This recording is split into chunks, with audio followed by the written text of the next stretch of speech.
Ngunit, napakahulugang imahe ng masintahing ina.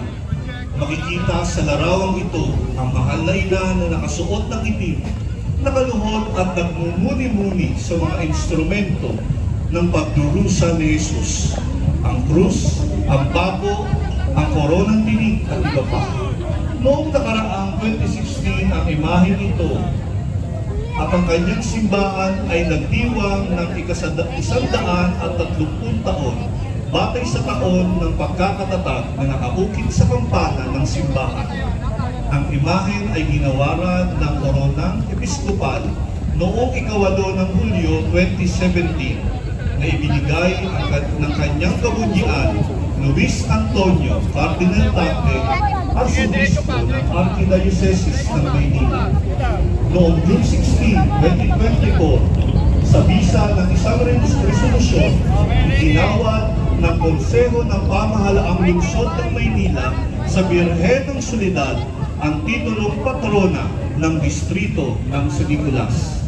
Ang kanyang kapistahan ay tuwing unang araw ng Enero. Nuestra Señora de la Soledad de Manila, ipanalangin mo kami. Viva la Virgen! Viva! Viva Virgen de la Soledad! Viva! Viva la Virgen! Viva!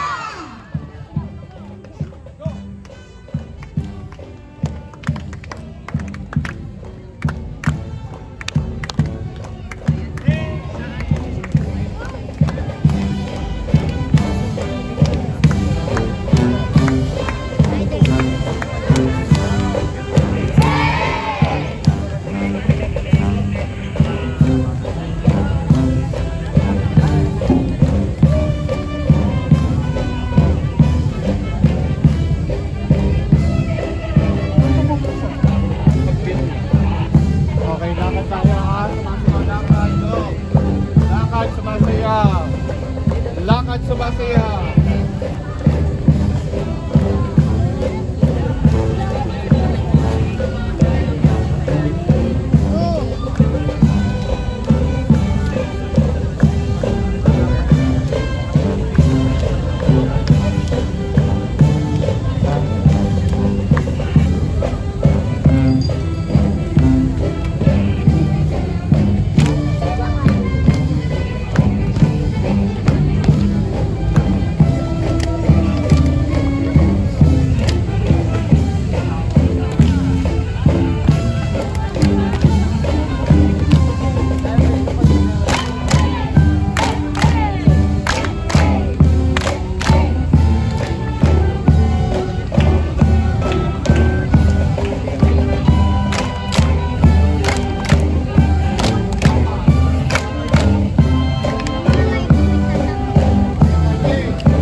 Señora de la Soledad de Manila, ¡viva